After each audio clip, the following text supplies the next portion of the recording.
I get a lot of reptile questions every week, but maybe none more than, hey bro, what's the best pet reptile? Well, today, let's break down what makes the best pet reptile, what's going to be the best one for you, and what you gotta look at. My name's Adam, this is Pikachu, you're watching Wicked's Wicked Reptiles, stick around.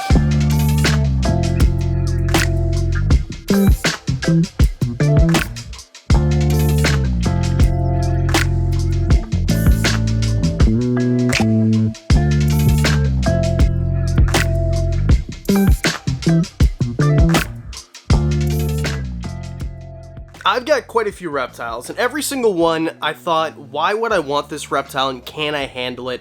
Can I take care of this reptile? But most importantly, which one is best for me at this point in my course of reptile ownership? So let's just go over, we'll break it down into 5 categories because that's what we do here. If you want to watch more top 5 videos, hit the subscribe button.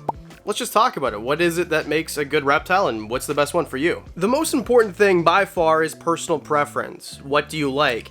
Do you want a snake that gets to maybe 5 feet like a ball python? Or do you want something that's maybe a little bit smaller? Do you like lizards? Do you like snakes? Do you like turtles? What kind of snakes do you like? Do you like colubrids? Do you like boas? Do you like pythons?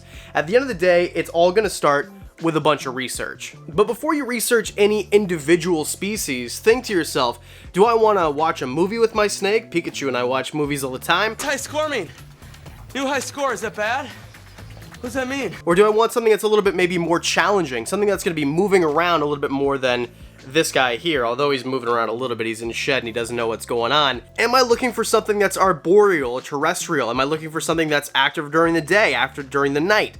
What is it exactly that you want? And I'm sure that if you're watching this video, it's probably not the first reptile video you've ever watched. So you've got a good idea what it is that interests you in reptiles. So the idea is you gotta find one that matches what you actually want. And for this, maybe the most important things are things like size of the animal, right? I mean, if you want something that's pretty manageable, ball pythons are always great. But then, of course, I mean, if you want something that's a giant, well, a ball python's not going to do that for you. Or maybe you want something that's even smaller than this. Maybe you want something that has 4 limbs, rather than having no limbs at all, like our boy Pikachu here. Maybe what you actually want is a lizard like this. Maybe a leopard gecko, or an African fat tail. Or maybe something a little bit bigger that's also handleable, like a bearded dragon.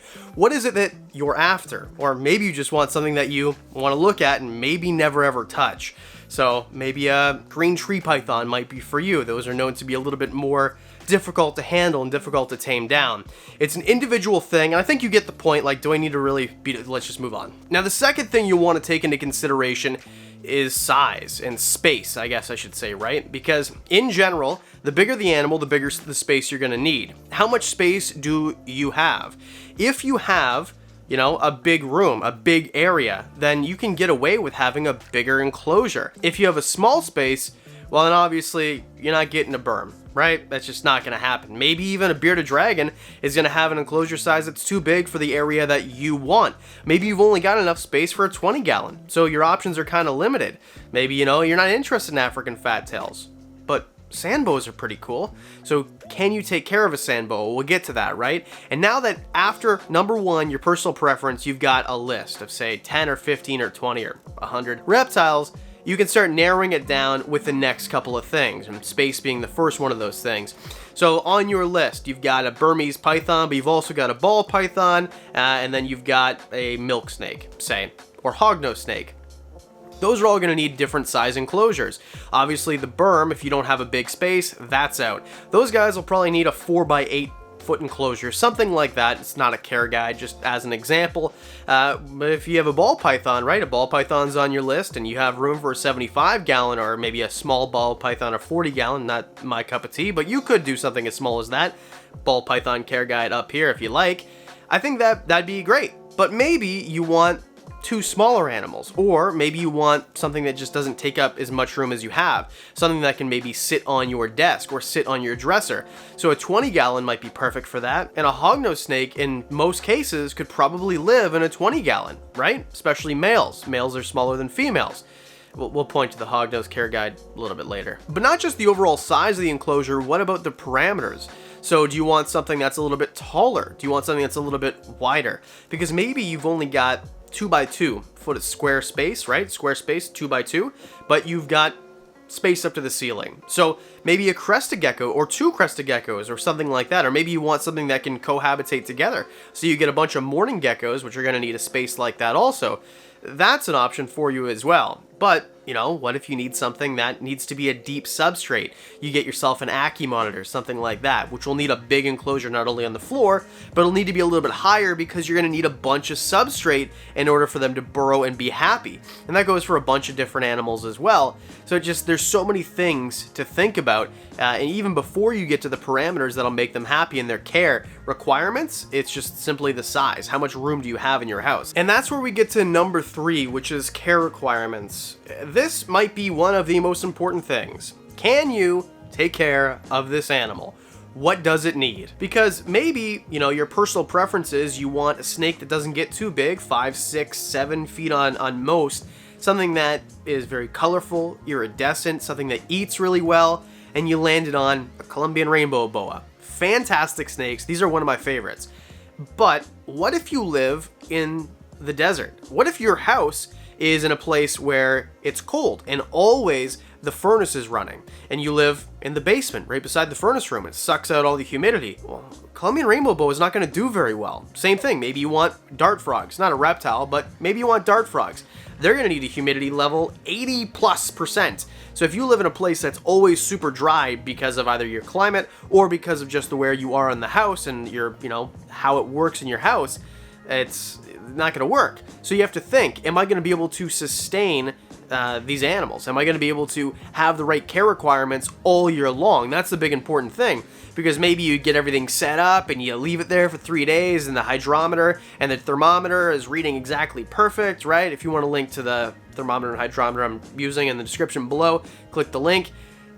Well, that's great. But what happens when the seasons change, right? Well, we'll get a little bit more into climate later, but there's just so many things you got to think about after you think about the space. What if you need something that has a bunch of requirements like special lighting? Let's talk about that. Or, more important, what if you need something that needs a big space but also needs a land area and a water area? And I'm not talking about something small like a toad or frogs or even some turtles. What about if you wanted to get a caiman lizard, which needs a big enclosure, needs a big water receptacle, something like that? Can you provide clean water in a big receptacle like that? How are you going to do it? Kind of create a plan in order to be able to take care of these animals. And backup plans also. So you've got yourself a leopard gecko, right? Perfect for you.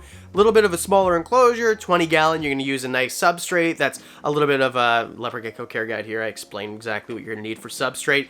You're going to use an overhead light, but also under tank heating pad.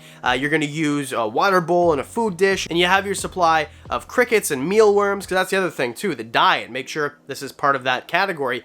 Are you going to be able to take care of the diet? Can you get frozen rodents? Can you get frozen pigs if you want something gigantic, or frozen rabbits, or if you want something big? Can you get frozen rats even if you want a ball python?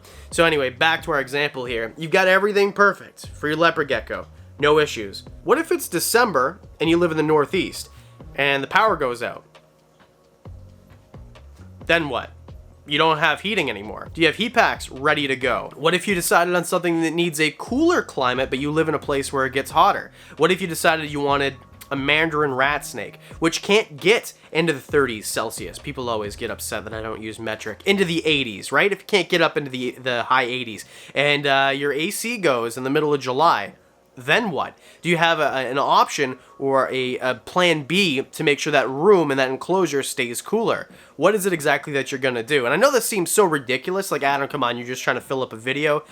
No, seriously, this is really important. I live in Canada. Sometimes, you know, if there's a power outage and I can't have lights on in the entire room, sure, I can crank the heat for the whole house, but also, I have heat packs. I just have them sitting around in a box. They're in my attic right now because it's the summer, but I have heat packs ready to go if something were to happen. Now, we could take this really far and, you know, being that what we're going through right now, hey, what happens if reptile stores close for 3 months? I know that sounded ridiculous in January, but now we're in that place. I just got kind of lucky in that in December, I went to the dollar store and bought a bunch of lights, a bunch of halogen lights. So I was okay, even though our reptile stores were open. But, okay, again, I just kind of like beat these things to death. Have a plan B, make sure you can take care of these animals no matter what, and make sure it's something that's sustainable all year long. let's move on to number 2. And this is something that's very practical. Cost. Because reptiles and amphibians take money to care for. And sure, so do dogs, so do birds. But with dogs, I mean, my dogs are really cheap to take care of, actually. You take them to the vet once or twice a year, and you give them your flea and tick medication, and then their food doesn't cost that much money. With reptiles, it's a little bit more difficult, and there's a little bit more involved. For example, this is Bob the jeweled lacerda, who will be going outside. And the reason that he's going outside during the summer months saves on a little bit of electricity, and more importantly than anything else, UVB. UVB is something that reptiles, a lot of them, need, and especially types of lizards like jeweled lacerdas, right? For example, or my Sudan plated lizard, Attila, which we're going to put outside as well. Bob goes outside for half the year, or 4 months of the year here in Canada. When it's warm enough, he gets the UVB, and he really loves it. But the point that I'm making here is, do you have the money to replace your UVB bulb twice a year? Because most UVB bulbs are going to need to be replaced twice a year. Do you have $300, or I guess in the States it's cheaper, $200 for a meter, a UVB meter, in order to find out when you're going to need to replace that UVB bulb? There's these little things. Do you have enough money to replace your hydrometer and your thermometer sometimes? They do go sometimes, especially if you have like a blue-tongued skink like my boy Irwin here, who we get it pretty humid in there. And sometimes those hydrometers, they just can't handle that much humidity after you spray it down a couple times too many, or water gets in the wrong work. What I'm saying is there's always upkeep and there's always costs that continue going with these reptiles. And of course, the big one that everyone wants me to mention right now, responsible, vets. Do you have an exotic vet around you? And if you do, can you afford it? Because exotic vets aren't like cat and dog vets, right? If I go to my cat and dog clinic and I bring my little dog for his flea medication, I walk out of there and it's like $200, maybe. If I take a reptile to an exotic vet where I live, in my area, I don't even walk in there before I spend $300. It's way more expensive. And then if there's any treatment involved, more than say, even an x-ray, right? If there's more treatment involved, it's more expensive than most pets. And of course, the obvious stuff, food, right? Can you afford to keep feeding them rats if it's a ball python? And say, I don't know, rats cost you $5 a week because you buy them at Petco or PetSmart because you can't find someone who sells them at a reasonable price. 5 times 52. Can you afford to spend this much money every year on rats? It is quite a bit of money when you really think about it. And that's, of course, if you've got several animals, can you afford to do that? Now, me, myself, I am very lucky to have Patreon supporters. And you guys, basically all this money is allocated to feeding these animals. So for me, my situation is a little bit different. For you, if you are new to reptiles, it's something you got to think about, right? Because you're not going to have an audience that's willing to give you money to support your reptiles for what you do. And I'll just tie it in there as well. Can you even get to a store? If you have, you know, a Sarah, this is Sarah, by the way, the leopard gecko. If you have a leopard gecko, are you able to get to a reptile store to find crickets and mealworms and whatever else, dubia roaches, whatever you feed your animal that's an insectivore? This is an insectivore, by the way. Or Irwin, another example. He eats salads, right? And snails and premium dog food. So can you get to a place where you can find canned snails, if that's what you choose to feed them? Can you get to a grocery store once or twice a week to find fresh produce? This is kind of like, I feel like someone's mom, like harping on them, but I think this is really important. I think at the end of the day, you have to go through all of these things. You start with a big list of what you want, and as you go through these little things, they start to narrow down, and we still have one category left. So let's suppose you started with 15 animals on your list. By now, you probably only have 5 on your list, right? One was too big, one cost too much, one needed a UVB light, and you can't find one, you know, twice a year. They're just really hard to find in your area, whatever. Let's move on to the last thing, and this is how you're going to ultimately decide your reptile. Number 1, climate. Okay, I'll be honest with you, I'm trying to round this out to make 5. Climate isn't super important. I guess in certain situations it is. If you want to have an Indonesian blue-tongued skink or a Colombian rainbow boa or dart frog, something that takes a ton of humidity, and you live in Arizona, right? Parts of Arizona where it's humid, people always correct me, there's microclimates. I know. If you live in a desert where, you know, it's 20-30% humidity, then it's going to be hard to pump 80% humidity into an enclosure all the time unless you're using things like misters, automated misters. And if you go on vacation and they malfunction, like, you know what I mean? It's just a little bit more difficult. Where with me here, my humidity in the summertime is often 60, 70, sometimes 80%. We live in this place where we've got an escarpment and 2 lakes, so it's really humid here in the summer, which is why I can keep Bob outside, because he likes high humidity, and as long as I make that microclimate, it is an enclosure, very high humidity, we're good. Now inside, you can artificially increase the humidity. It's hard to suck out humidity, so if you have a bearded dragon and you live in Florida, that's something that you want to consider, but this is why I put this as the least important thing, because at the end of the day, and I get this question all the time, well, I live in Manitoba and it gets cold, so can I keep well, does your house have heat? Probably. So there are certain things that you can control always. Some things are harder. Humidity, in my opinion, is harder. Temperature is really, really easy, because if it gets too hot, AC. If it gets too cold, you have heat. You have a furnace in your house, most likely, right? So those things are easy. The humidity is what you have to worry about, and that's why I included the climate, because I do get these questions a lot. I live in X place, can I keep this? As long as the parameters are right, it doesn't matter. You could live on the peak of Mount Everest and keep a bearded dragon, as long as you had the right things and the right, amount of foresight to figure out how to make that microclimate, which is what an enclosure is, perfect for that animal. Alright, I think this video is kind of like, I didn't want to make it too preachy, but I think that I get this question a lot. What is the best reptile? And the answer is, there's no best reptile for you. So after you've gone through all these things, and this is just what I do, by the way, there's other ways that you can pick reptiles. Like, I just kind of thought of this way. This is what I do.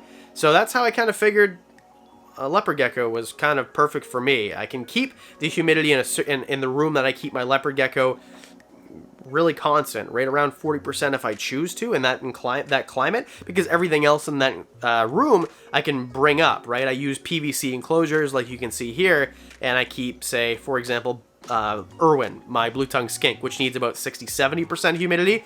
I just mist it twice a day. And it's good. It stays that way because of the substrate that I choose to use, which goes back to, okay, are we really going to keep going? Do you have any questions?